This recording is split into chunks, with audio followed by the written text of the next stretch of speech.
Krishna, Krishna Krishna, Hare Rama, Rama Rama, Hare Hare. Hare Krishna, Krishna Krishna, Hare Rama, Rama Rama, Hare Hare. Hare Krishna, Krishna Krishna, Hare Hare. Hare Rama, Rama Rama, Hare Hare.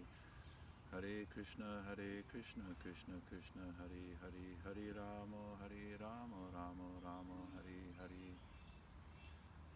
It's the 23rd of July today. I'm back in the graveyard. It's been cold and overcast today. I've been twisting my mind, trying to get YouTube to do what one would think it should logically do. But I suppose that all of these things are designed really to waste our time and entangle us and work exactly how the advertisers and the programmers would like it to work. So definitely not practical for little people. It's all about big.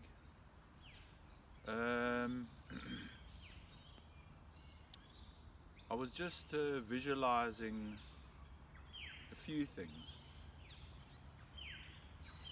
The chanting of the Maha Mantra. How we can visualize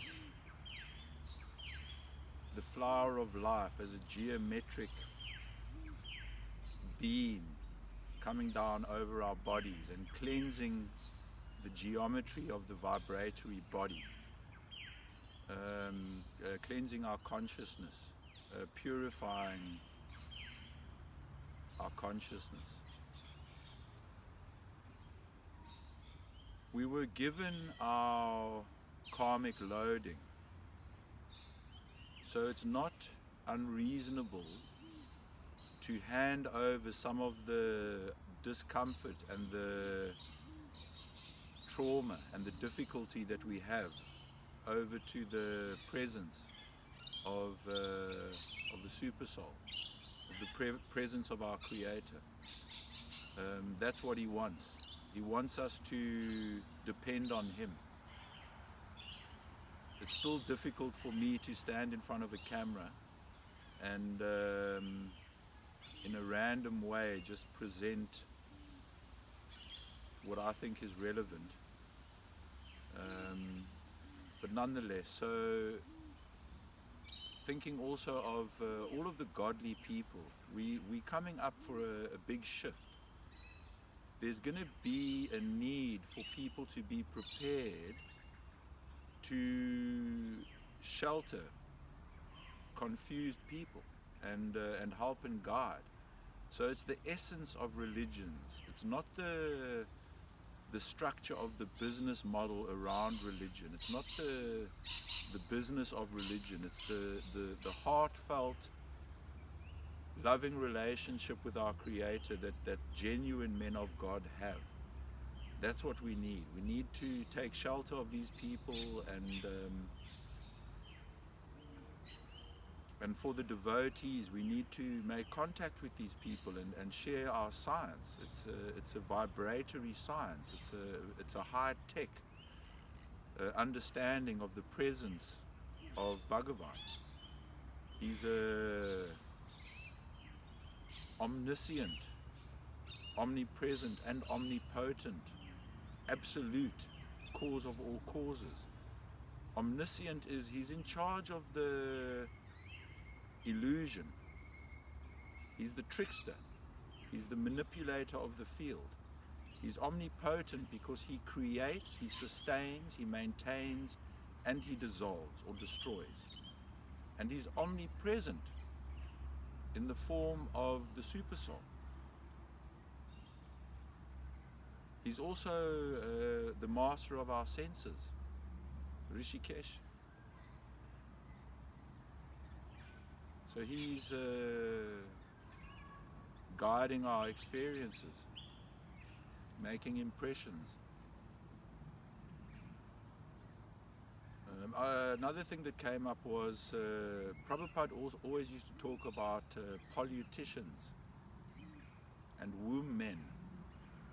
And this is the big one. This is the one that I didn't want to get in a pickle with, but I've got to dig deep because people need to know the truth. Politicians are politicians because they are all about the money. They are shackled to the corporations. They dance to the big industry tune. They are not independent. They are not. Democracy is demonocracy. These puppets are not democratic. It's all a democracy, demonocracy, and it's politics. They are parasites. They need to realize that they are important, and they're going to need to rise to the occasion to facilitate the shift. The hive mentality. It's the perfect opportunity to reflect, to be aware of the presence and the guidance and the bigger picture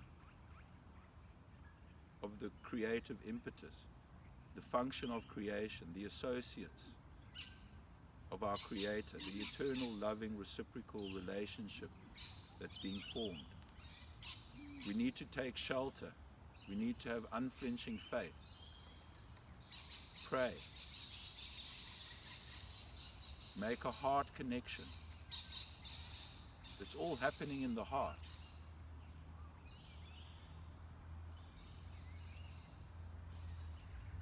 Transmigration is one of the missing functions in most other misguided religions, because in the essence it probably covers it when you get down to the essence of it, because we are eternal. I think that's mentioned in most religions. The transmigration, when women are not chaste, they don't have the saintly qualities. It's actually in a way a curse to carry a womb, because without understanding the science of creation, it becomes a very confusing function and role to play when you have to bring progeny into this experience,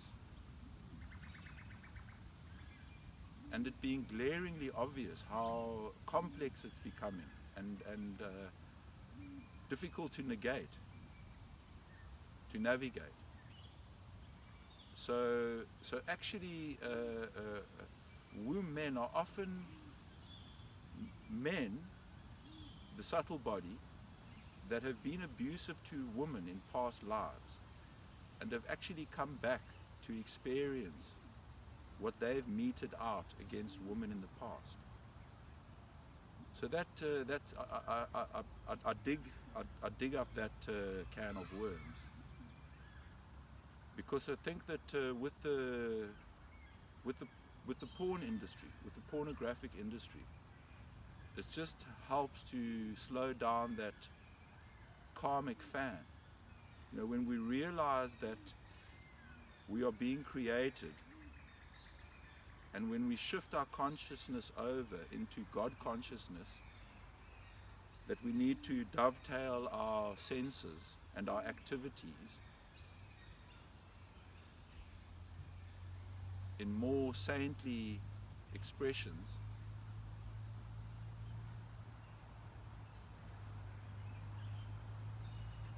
it just helps to break the negative programming. It's about addictions. These things all just become habitual. We actually take for granted that is the highest satisfaction, you know, the sexual impulse, the lust. It's total entanglement. And with procreation, it lands up in unwanted progeny, further entanglement. And it just becomes a more and more negative spiral. But this is given. It becomes obvious. It becomes easy to assimilate and realize what's going on. So now that we are being blocked and restricted further and further and put into our cells, the 5G, the number 5, the pentagon, the 5 eyes, the pentagram upside down, the goat's head soup, ram's head, McDonald's, putrid meat. We need to stop poisoning ourselves with bad consciousness, bad politics, bad education, bad food, meat, bad finance. I've listed on YouTube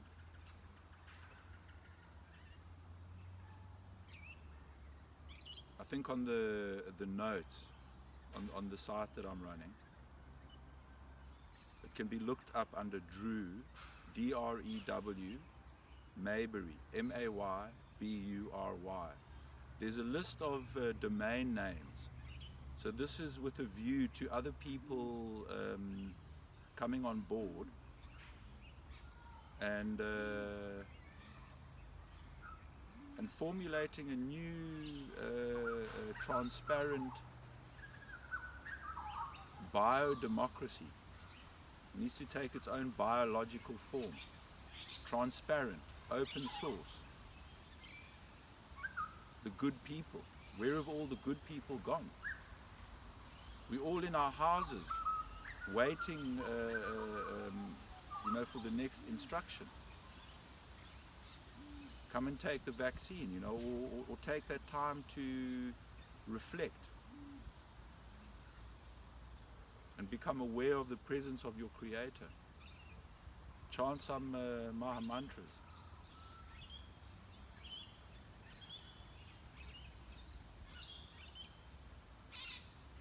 Yeah, so it got a little bit difficult today, being so focused on the computer screen. So I just took shelter again in chanting some rounds, my japa bag, and immediately it just brings you out of that entanglement, brings me out of it, quickly. And then a few texts out of the Bhagavad Gita. I'm still preparing to start reading from the Bhagavad Gita. Hopefully by then I'll have gotten my head around the YouTube thing a bit better. It's very important, if anybody's watching those YouTube presentations, that they are watched sequentially from part 1 on the 12th of July. And try and watch them all sequentially. So, very grateful for the few people who have heard what I have to say.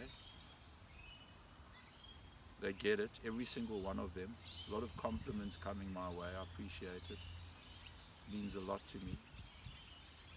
I still feel somewhat alone and vulnerable. But that's good. There's a lot of work to be done. A lot of things to figure out.